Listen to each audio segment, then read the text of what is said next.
All right, what is going on, everybody? How you doing? Welcome to another episode, a Friday episode of Talking Buffalo, your weekday daily driver for Buffalo Sports Talk and more. My name is Patrick Moran. Thank you for watching, for listening. Appreciate you very much. Also appreciate today's sponsor, Sunny Reds 1841 Abbott Road, just down the way from Highmark Stadium. Like I said, this is our Friday episode. I'm joined right now by my buddy, special guest, Chris Ostrander from Two in the Box. Been quite a week, man. How you doing, Chris? What's going on? Not too bad. How are you? Happy to be here. I'm happy you're here as well. I'm not happy that it looks like it's nice outside and it's not. I am so over this, and I know I'm acting like a baby. It's kind of become my shtick, I guess, on this podcast now, bitching about the weather. Bro, today's March 27th as we're recording this. March 26th, snow on my car, man. I know. What's going on? Oh, can't stand it, man. Can't stand it.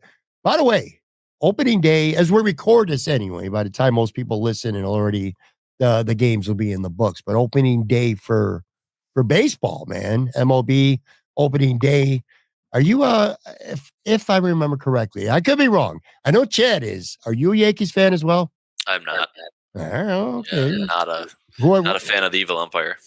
No. All right. Who are you a fan of? I'm not a huge baseball guy, to be honest. I follow it kind of loosely. Generally, kind of latch on to whoever the Bisons are affiliated with. Yeah. So I if the Blue Jays do well, that's cool. But I went to school in Cleveland. It was fun to follow the Indians for a bit there. When I was a kid, I thought Frank Thomas was really cool, so I liked the White Sox. Yeah. Like, the big hurt. Yeah. So like, I go with the flow. I don't follow it closely enough. So I'm a Yankees guy. I don't. In fact, I got my opening day Yankees hat on right now. I'm going to be honest with you, man. I don't really have much expectations for them this year. Plus, we had our fantasy baseball draft, which, by the way, we've been doing the same league now, same group of guys for 15 years. That's pretty cool that everyone continues to do it year after year. Anyway, for the first time, I think since he's been in the majors, I drafted and have Aaron Judge on my team. I also drafted Max Fried, who's the Yankees' best pitcher this year, with Garrett Cole's already done for the season. Pretty much what I'm telling you is I just locked in them finishing third or fourth in their division because I am an absolute freaking mush when it comes to that type of shit. So we're going to talk some Bills. We're going to talk some Sabres today. I'm really excited. I'm actually starting to get into some Sabres talk. I know it's getting to be the end of the road for the season, but had a really good conversation a few days ago. Chad DeMinis joined me on the show, and now I got Chris on, two really solid hockey guys. So looking forward to that.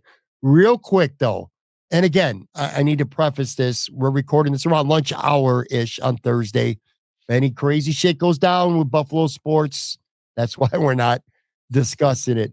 I don't know. Another movie announced, you mean? That's what I was getting ready to tell you, man. I don't know how I feel about this, but yeah, man. So Mario Lopez has been in Buffalo the last couple of days.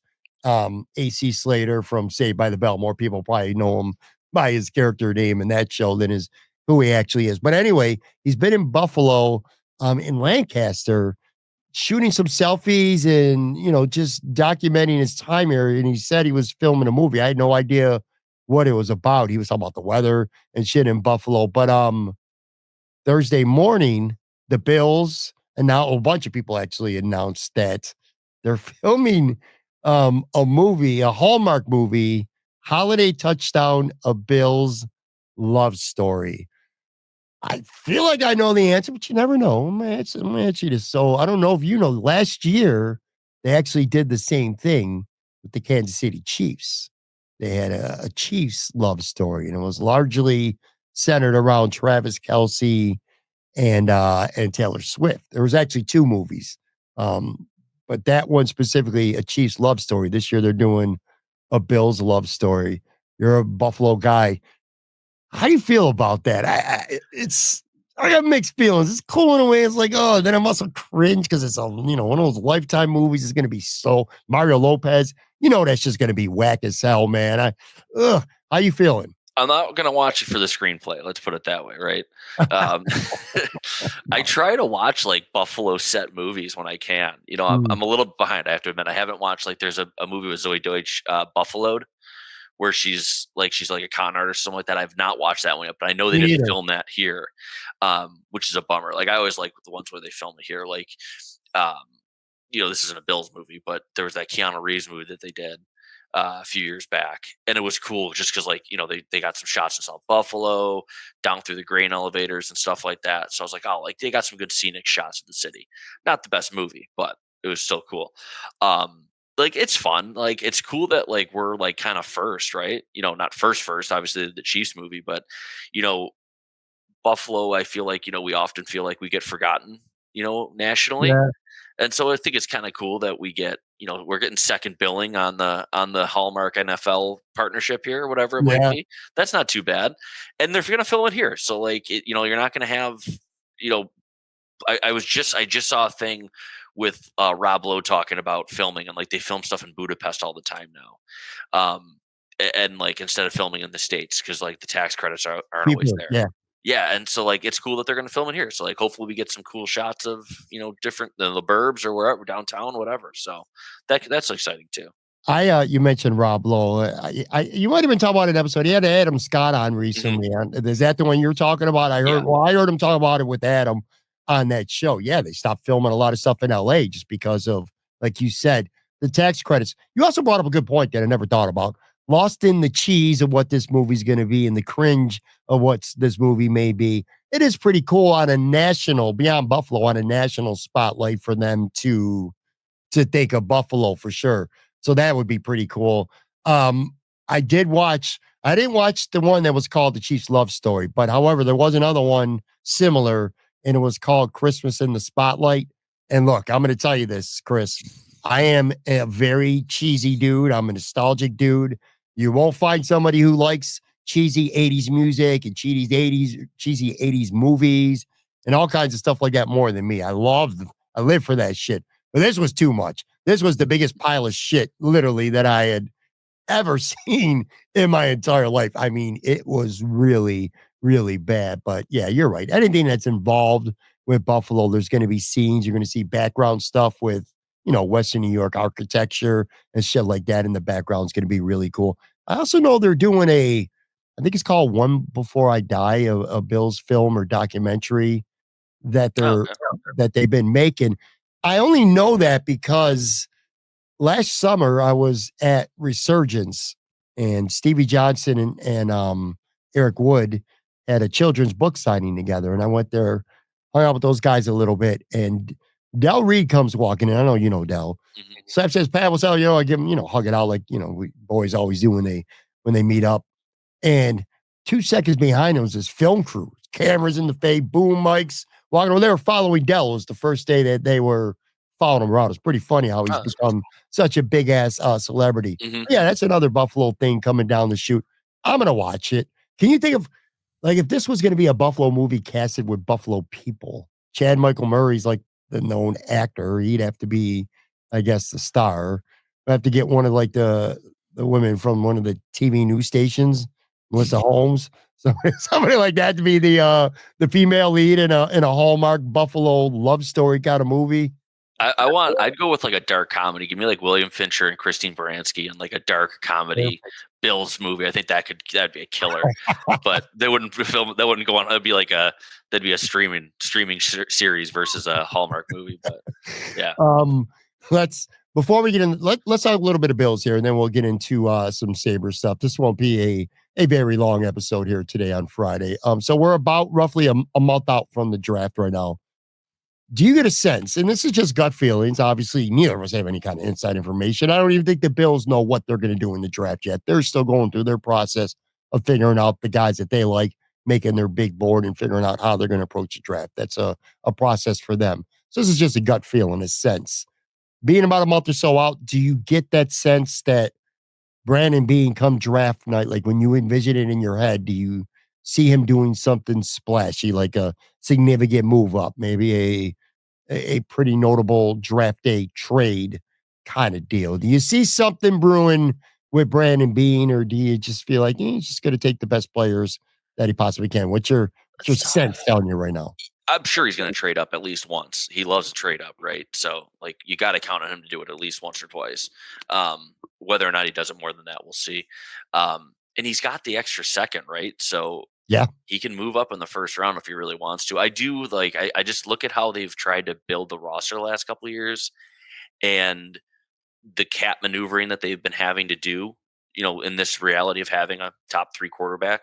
Mhm. Um, I just wonder if those three, that first, second, and second, those are just too valuable for them to get difference makers, to get impact starters, even whether it be next year or the year after, and they want to invest in the cheaper contracts because it can give them some extra runway when it comes to the cap planning in the future. So that's one thing I'd be interested to see is if they just think that those 2 seconds are better spent on bodies. But Sure. yeah, I right now I feel like so they have 10 picks as things stand right now.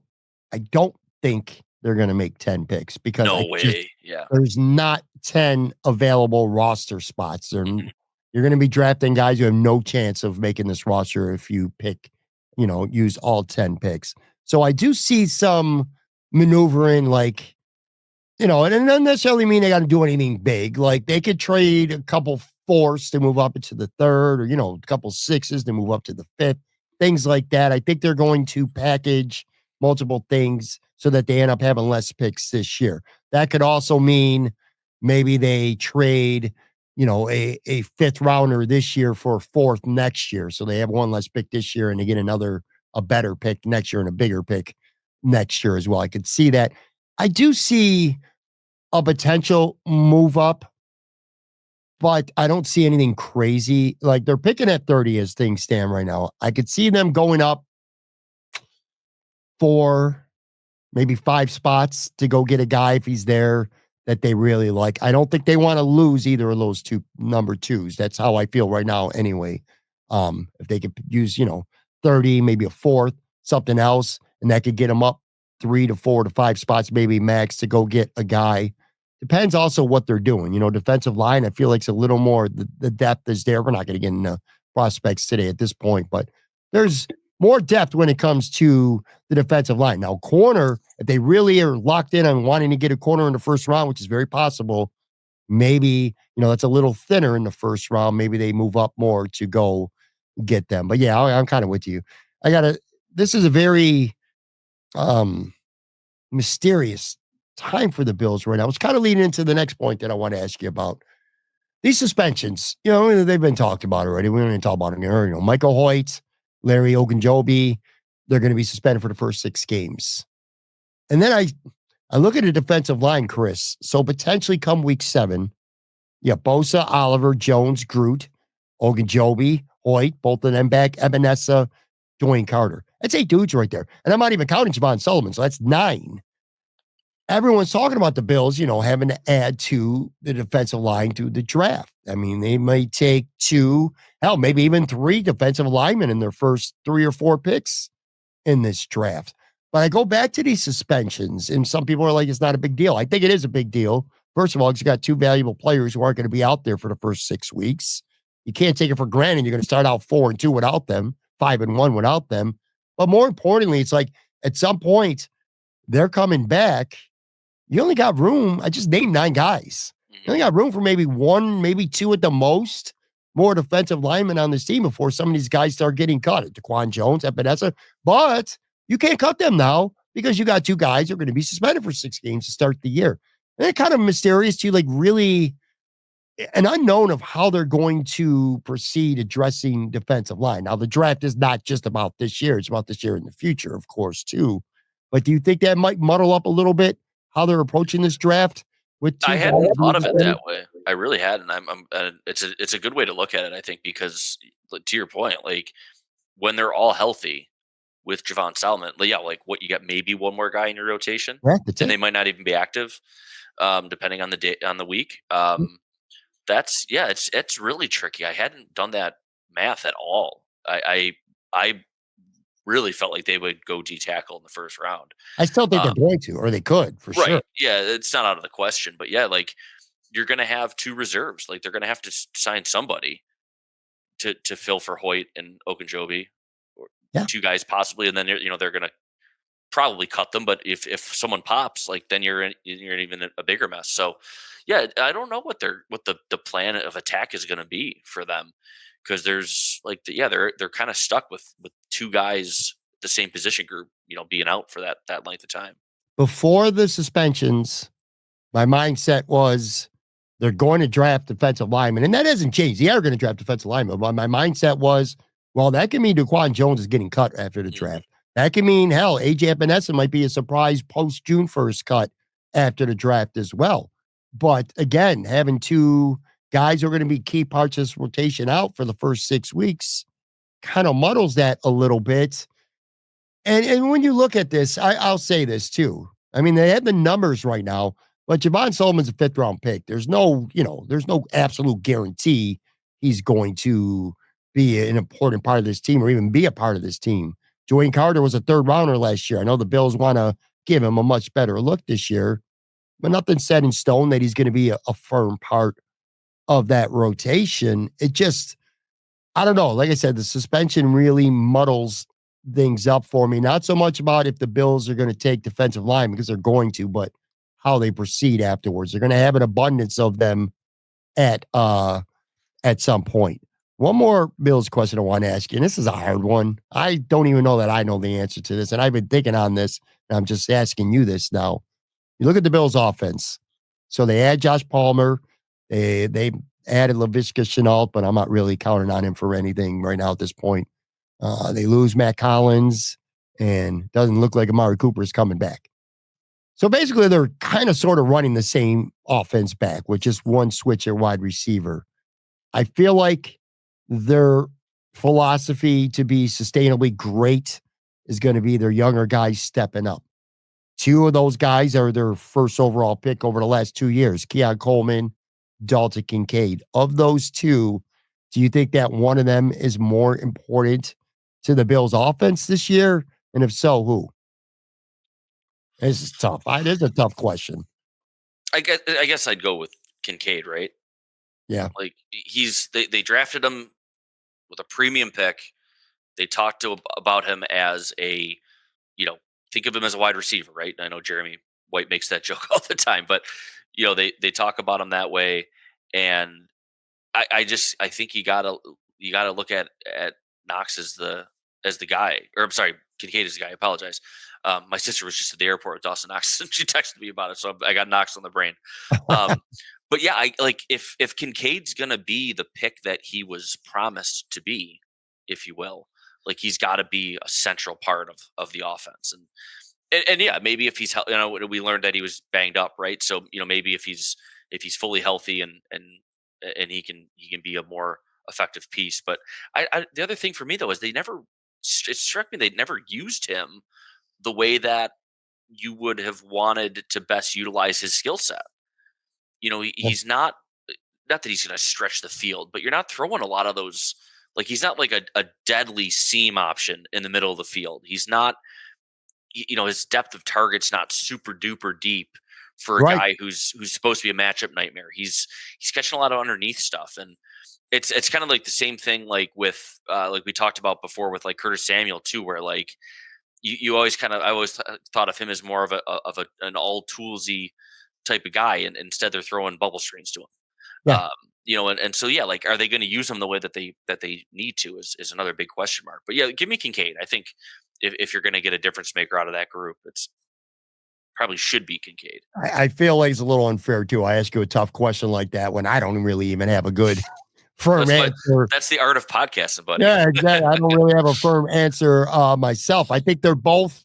I know this is the cop out answer, but I almost feel like you can flip a coin and pick either because I do think they're both equally important. Or maybe I'd have Kincaid 55, Coleman 45, something along those lines.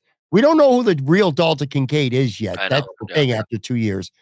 Rookie year, I mean, he had one of the most prolific, and don't feel like it, but he actually had one of the more prolific rookie campaigns for a tight end in NFL history. I mean, caught 73 passes as a rookie. This past year kind of stunk, but Mhm. we also learned he was fighting through, that knee injury, and it was worse than being reported. So you got to give him some leeway for that. And I'm with you on that too. I'd like to see them start using him stretching the field a little bit more than he do. He's not a bubble screen guy. I mean, what are we doing here? I remember a couple key plays where they do bubble screens to Dalton Kincaid or quick hitches. I'm like, why? Like, what are we doing? Yeah. He's supposed to be a big slot. You know what I mean? That was what I remember that. He's not a tight end. He's not a receiver. He's a big slot. He's basically a big Cole Beasley. That was the vision, I feel like, when the Bills drafted him. He's going to be very important. And as for Keon, I think the fact that the Bills did not go try and sign, at least at this point anyway, a big name wide receiver in free agency, or they haven't swung a trade like DK Metcalf was out there. There's some other receivers that have been reportedly out there. The Bills didn't trade for one of them.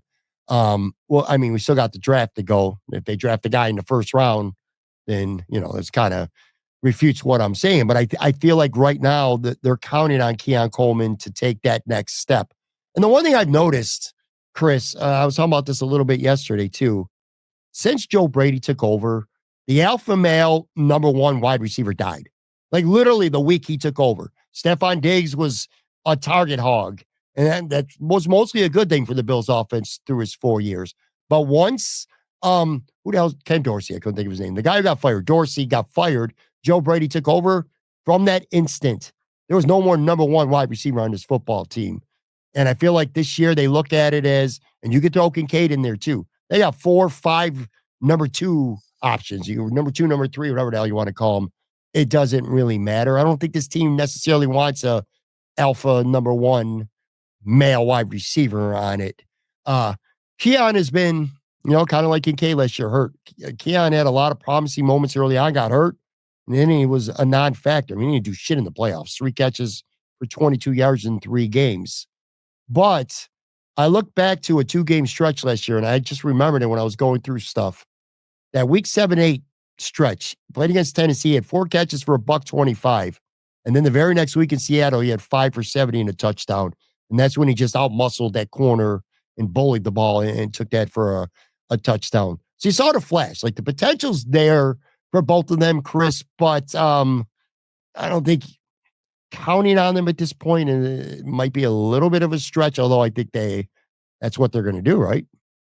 I mean, they have to, right? That's what the design is. Yeah. The thing I'll say about Coleman is, I do like him as a asset. I think he's got some promise, and I don't think he's ever going to be a separator, and I know that's a problem. Mm. But even just like watching him at Florida State and what him and Jordan Travis meant to that offense, especially downfield, uh, and we saw, like, to your point, we saw flashes of it last year too, where he's not going to separate from the corner downfield, but he is big and strong, and he comes down with those balls. And so that's something that they don't have, right? And we thought they were getting more of it with Cooper, as the stretch the field or whatever, and it didn't really come to fruition. Right. But not that he didn't help, but I think I like that feature of Coleman's game, where you can run him on a go route, and even though it's going to be a contested catch and it's going to be, you're not going to just drop one in on him, he's going to trot into the end zone most times. I feel like he's fairly reliable in those situations. And if you're thirsty for big plays, and I think most fans are, like, he's got that potential. So Yeah. I think that's a great point. Yeah, look, man, if you're looking at Keon Coleman, you're thinking maybe he could develop into the next AJ Brown or Jamar Chase, that shit ain't happening. That's not going to happen. Right, exactly. But he can be a very useful, productive, significant part of this football team for a lot of the reasons you said. He's never going to be a great separator. He's never going to be the best route runner, but he's really good at improvising. Things break down with the Bills offense all the time. Josh gets flush out of the pocket. Players got to break to the ball. He's really good at that. He seems to have a knack for having big plays after the catch too. That 4th down little hitch pass against Houston, he turned around, he took that for a touchdown. We've seen him go up and get a couple jump balls. That Seattle game I mentioned, that Jets game when Josh rolled out and threw the ball in the end zone, he just high pointed the ball and took it away from the Jets defender. So yeah, look, I don't think he's going to be a 75 to 80 catch guy who's going to have 1,200 yards and 13 touchdowns at any point of his career.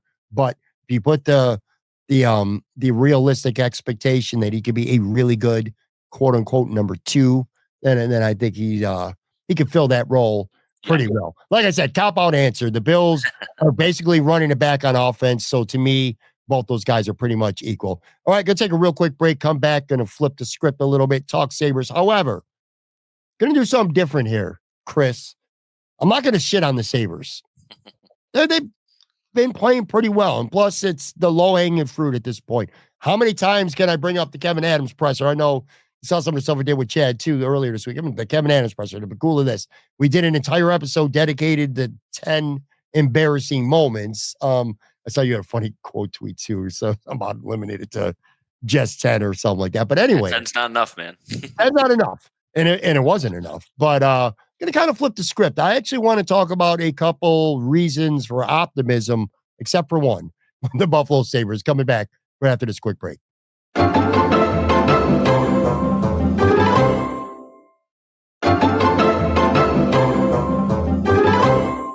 All right, I am back here with Chris Ostrander from Two in the Box. About to get into some Sabres talk. For that, though, I got to say this, man. I truly mean this because having you on today, having Chad on earlier this week, two of the best on the hockey side content creators there are, man. And it's really cool to be able to talk to you guys, have a relationship with you guys. And I appreciate the work that you guys do, whether it's the blogs, the podcast, or just tweet it on social media. Sometimes it's informative stuff. Sometimes it's just some kind of make you laugh, silly shit. But you guys do a great job, both of you. And there's a lot of people out there, Sabre fans, who really, truly respect the work that you guys do as well. And this is no knock whatsoever on the mainstream guys.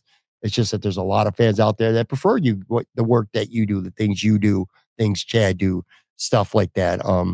So yeah, you got a nice fan base out there, man. You've earned it. Appreciate that. It's been not overnight. You built it over time, quite a while. Yeah. And it's cool, man. It's just really cool to see. I know a lot of people. I talk to a lot of people, and they're big fans of yours. So just want to let you know that. Anyway, That's good to hear. Thank you. Joe from Queens is going to call me Pandering Pat 100% for that. It's all good, man. Some Sabres reason for optimism. But before I get to the reason for optimism, I got to throw something else in here. Like, I was going to say, I don't know if I call my eyes, call my ears, maybe a little bit of both. So the Sabres played Ottawa on Tuesday night. Good game. Sabres win. Good crowd, all things considered. All right. Dylan Cousins' his return. I felt like pretty decent reception for him, right? But what caught my eye and ears more than anything else, and for a split second felt bad about it. Mateus Samuelsson played in his 200th game, right? And he was acknowledged, and literally the fans booed the shit out of him in his 200th game. This guy wears an A, Chris, I okay? know. He's got an A on his jersey. They signed him to obviously it was way premature, but whatever. They signed him to a long-term contract. He's an assistant captain on this team. He's supposed to be a core piece. The team is starting to play well, especially at home. They've been actually pretty damn good at home of late. It's 200th game, and the fans just booed pretty significantly too. I mean, it was like pretty obvious he was getting booed. It wasn't like a little lukewarm booze, pretty resounding booze for Mateus Samuelsson here in his 200th game. Is there any going back for him at this point? Obviously, there's a lot of reasons. None more so than the Tage Thompson hit and him being on the ice and not doing nothing. The fans, I think rightfully so, put a lot of that on him. There's been other scrums since then where it felt like he should have been a part of it and he wasn't. The fans have very, very clearly turned on him, typically like they would a GM or a head coach. Once you want that guy gone, you want that guy gone. I feel they've reached that point with Samuelsson. Is there any coming back for him? Like, does he got to go, whether it's a trade? I don't know how a buyout would work for somebody like him at this point, but is he finishing up his Sabres career over these last 12, 11 games, whatever's left now? Well, if I was the GM, it would be the end of it, the end of the line for sure. I think he's really regressed. He's, the flashes of nastiness in his game come and go. And for a guy like him, like people complain about Owen Power not playing physically enough, right? Not using his size. But Owen Power was a first overall pick and is a dynamic offensive talent, right? And like, and Mhm. if you watched any of his development, you would have, there's no question as he came up through the ranks at Michigan, playing for Chicago Steel, like that was his game. Like Matthias Samuelson was not a first overall pick. He was picked pretty high, second round pick, right? But he was picked to be a stay at home type defenseman. Yeah. And that comes with a certain set of expectations. And he often does not meet those expectations. And his struggles, his injuries, all rolled into it. And then you mentioned the Tage Thompson thing. He spoke about that. He kind of took some responsibility for not acting on that hit. Um, but then just about 2 weeks ago now, Elliot Friedman on his podcast, it's one of the biggest hockey podcasts in the world.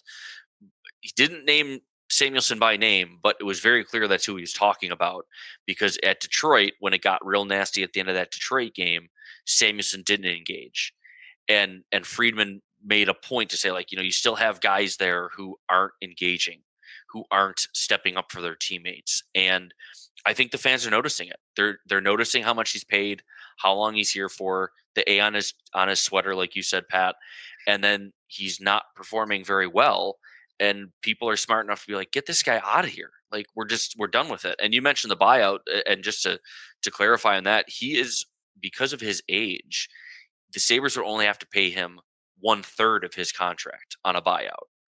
Oh, The really? buyout, yeah, the buyout length doesn't change. It's still double the remaining years on his contract. So he'd be on the books for like 10 more years, Mm. the dead cap hit. But because he's under 26, he is a one-third buyout versus a two-third buyout. So Jeff Skinner was two-thirds of his contract.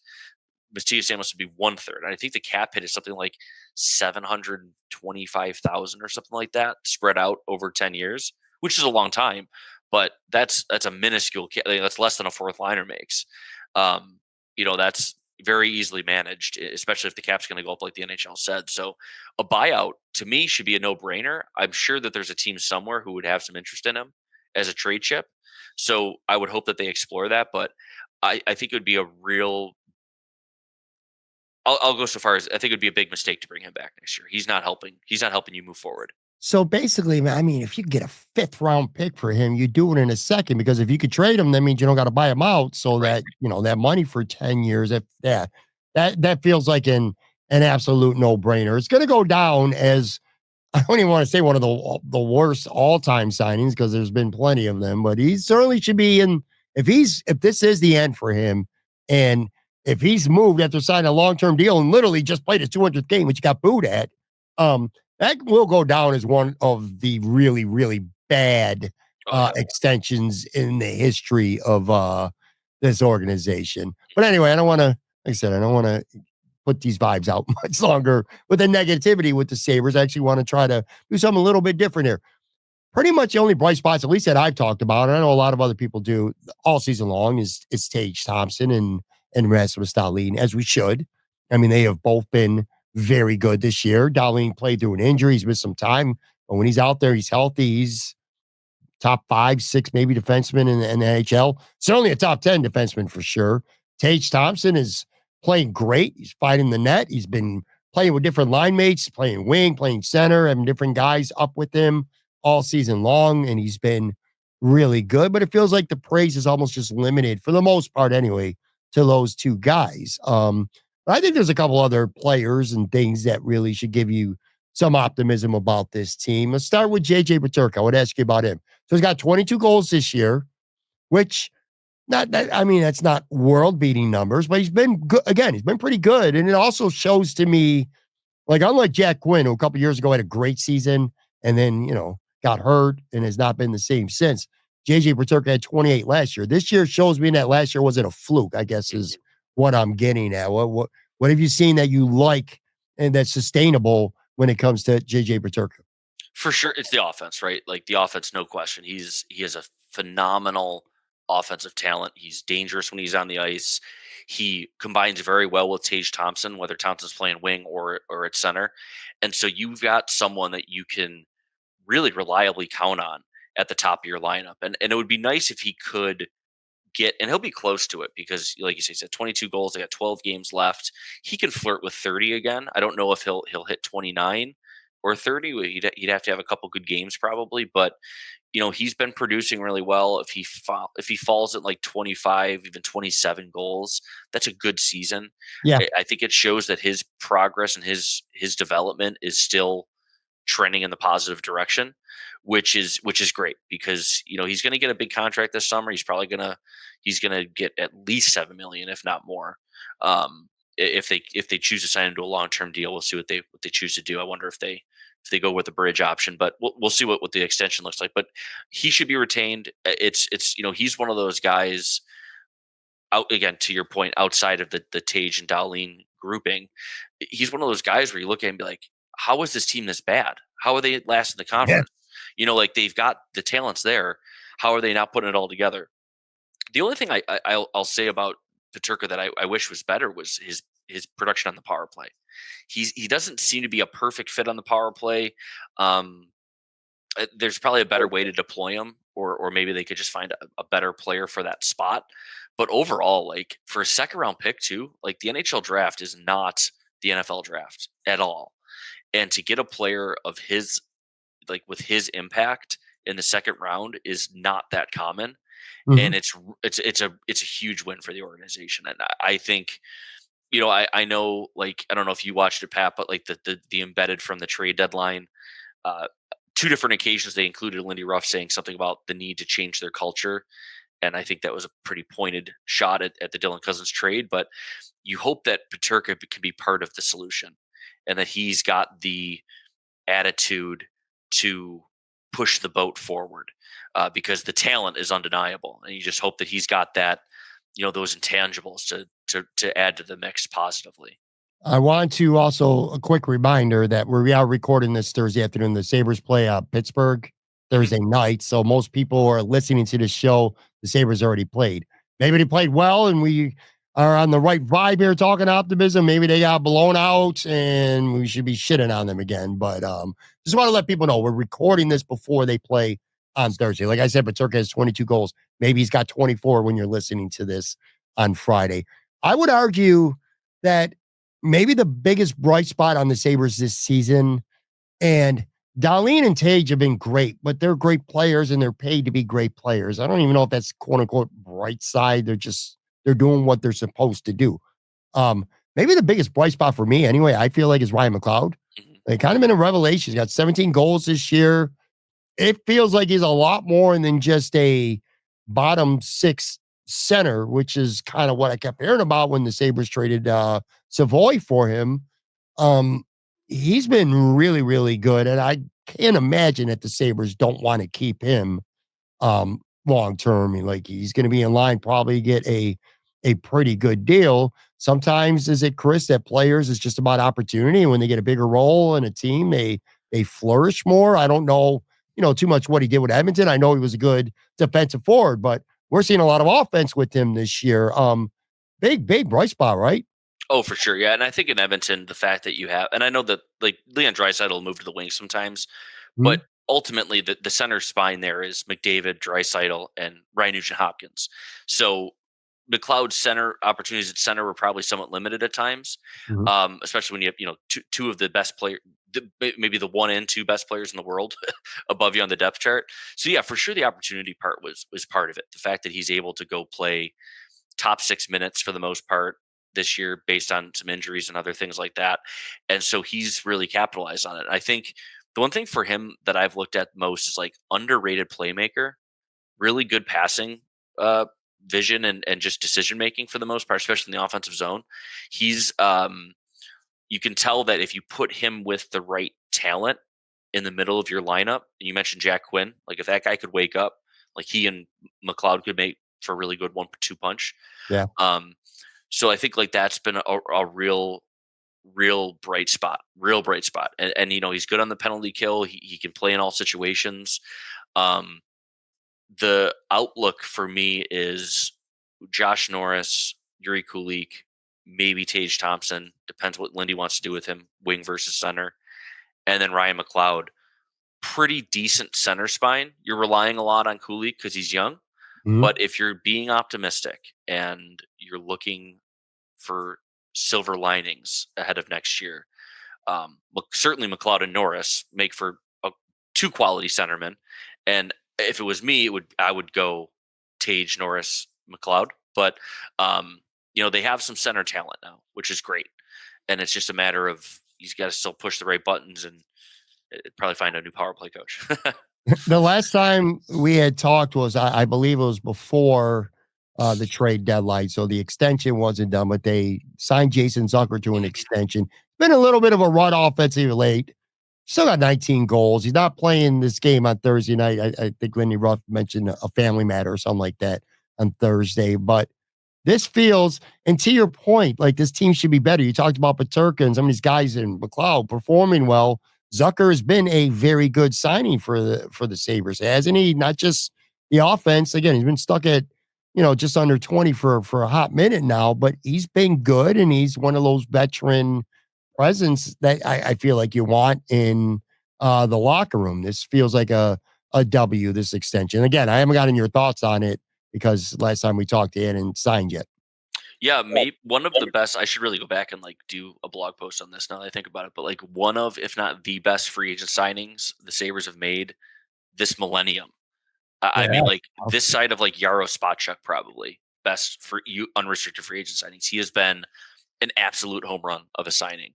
And yeah, the offense hasn't been there lately, banged up, broken foot or whatever. I don't know if it was a broken foot, but took that shot off a foot. So he's missed some time. But I mean, right from the get go this season, especially when I was still a little bit high on the Kool-Aid. But watching his interactions when you could see them on the broadcast, I was like, man, it seems like he's got something. He cares, right? He's got whatever his attitude is on the bench in the room seemed way more palpable than I've seen from anyone else they've brought in recent years.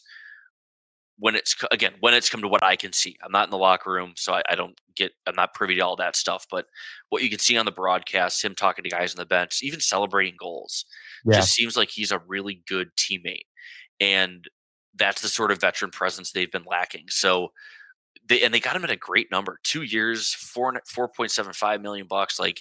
They got him cheaper than they got him for this year. And the fact that they got him for 2 seasons instead of having to give him 4 or 5 at his age is a massive win too. Because even if he regresses next season and the season after, it's so much more manageable. So those are good things too, looking down the road. But for what he's done this year, he's been helpful in the power play. As bad as the power play's been, he's given them a wrinkle in the power play they haven't really had at the bumper spot.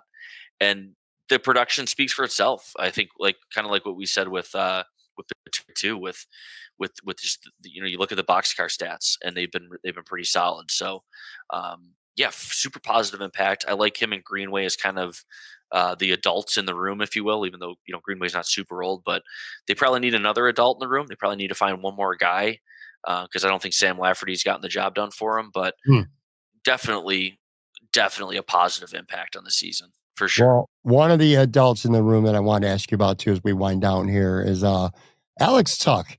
He's got 27 goals this year. To me, maybe it's just because of the lack of the team's success, but it feels like a quiet season, even though he's got 27 goals. This is the second most of his career. And again, he's still got games left to play here. And it's his third straight year in being in Buffalo with at least 22 goals. And this guy's pretty consistent. Yeah. Is he part of, do you feel like this long-term future? If this team's going to flip it around in the next 2 to 3 years, his contract situation, is he a guy that you have around for the duration? Is he a guy that's a trade piece to go get whatever else it is that you feel like you need? I don't know. Some nights he's a first liner, other nights he's a third liner, and then you want him here for 8 years. Oh, maybe he's a nice trade piece. I don't know what to make of Alex Tuch, except again, he's consistent and he's got 27 goals this year, although it feels a little bit quiet to me. No fault of his. The thing with Tuch for me, and I've been talking about this for a while now, is the fact that his next contract is going to be really tricky. He's going to be unrestricted free agent next season, so they have one more year with him. So you don't have to worry. You don't have to worry about dealing with him this summer or Right. losing him this summer. So you got one more year with him for 4.75 million bucks, really, really manageable cap hit. But he's 28 going on 29. And that 30-year wall in the NHL is very real, and it affects players in different ways. Some players manage to play through it. Other guys, they hit it like a brick wall. I think we all remember Matt Molson and how that all went. Oh Um, yeah. Hmm. so that's the tricky part. And his birthday's in May, so he'll be 29 this year, right? Like he didn't just turn 28. So the next contract with him is tricky, and he's a big dude. He plays a pretty physical game that those miles can add up. So there is risk if you're going to sign him to like a 5 or 6 year deal that you're going to pay for it in the final 2 years. Um, Especially if you're going to give him like $6 million. And I should add the caveat that again, should the cap go up the way that they've projected it to go up, like that $6 million is a pretty light cap hit, but let's Sure. just call it 6 million for now. Um, that being said, I have been changing my opinion on team building. I'm very wary of teams who sign too many 30-year-olds. I think it's a big risk, and it's one that if you can avoid it, you should. But I think the Sabres have shown that you need to rely on some veterans, and you need to take some medicine to keep some of those veterans around. So, can you get Alex Tuck for 4 or 5 years at $6 million, and you keep another quality, reliable veteran in the lineup? I think it's something they probably have to do, or they should do.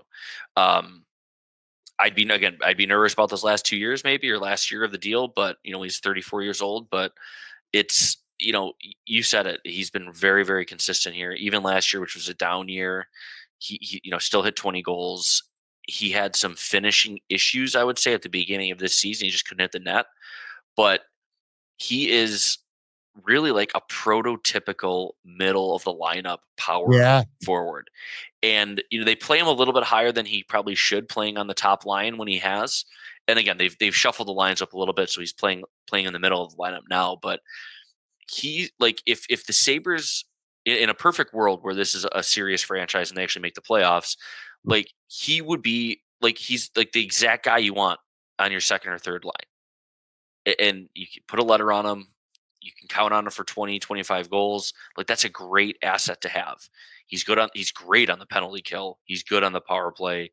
Like, it strikes me that again, I've really changed my tune on this, because if you asked me this in like October, I would have been like, I'm not so sure. I might consider moving on from him. But I think he's a helpful part of the core. I think he's one of the leaders in their room, and I think they probably got to keep him. I'll tell you one thing, and Kevin Adams, and it always drives me crazy when he talks about people who want to be here. I'm like, Yeah. whatever, dude. It's about money, man. It's about money. But I will say, Alex Tuck, I do believe, genuinely wants to be a Buffalo Sabre. I think Alex Tuck, and I feel the same way about Rasmus Dahlin, too, actually. These guys genuinely want to turn things around as a Buffalo Sabre. Like, I think he wants to be here long term, and he just wants to win, man. But he's one of those guys who I truly feel wants to be here. Last guy I want to ask you about for today, then we'll get out of here. We'll save some other stuff for next time. Just 3 games in. He's only played 3 games with the Sabres since he was the throw in the Dylan Cousins, Josh Norris trade. And I'm a box score guy, all right? I look at the box score. I'm like, all right, this guy's good, or this guy sucks. I ain't in a lot of the other stuff. I just don't understand it as much. So a guy could be lining up the score sheet, but playing like shit, or a guy can not have any points, but still be playing good. What's your impressions right now of Jacob Bernard Docker? He's played 3 games. I noticed that he's got 3 points too in those 3 games. Is there anything to him? Is there anything with him? I need to see more from him. Yeah. I haven't watched him closely enough either to really have an opinion so far. I know that Winnipeg game was tough. They got boat race in that game. Yeah. They gave up a lot of shots, and so his underlying numbers, no one's underlying numbers were good that night. But if you looked at, I forget who sent it out, but there's like a game scorecard that sites do. He and Darlene were the two highest game scores for the entire team against Ottawa. Um, so that's helpful. I think probably scoring a goal probably helps him in that respect. But I think it's telling that they have him playing with Owen Power. A little bit of an audition, perhaps, Mhm. but they haven't just shoved him on the third pair. They made him wait. They made him do some conditioning and trying to get up to speed. He hadn't played since like December, which is kind of crazy. Um, but he's a guy. I remember when he was at North Dakota, he was a pretty impressive college defenseman, and big step, of course, college to the NHL, and he's been in the NHL for a few years. But there's a reason I think he was a first round pick, and if they can tap into that, and if he has something to give them, that'd be huge for them. And maybe he's not a long term solution, top four righty, but I think we've seen with Darlene, and you've seen like how Bowen Byram looks away from Darlene versus when he's with Darlene. Mhm. That Rasmus Darlene can play with you or me. He can play with anybody.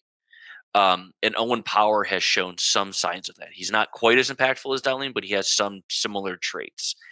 And if you just have someone like Bernard Docker, who is more of a stay-at-home guy, who's a little bit more of a steady Eddie, he's not gonna 3 points in 3 games. He's not typically a big point producer, Right. but he's a guy that you can rely on, and you can let Owen Power lean on a little bit. Like maybe that's all he needs. You don't need a game breaker next to him. You don't need an absolute stud.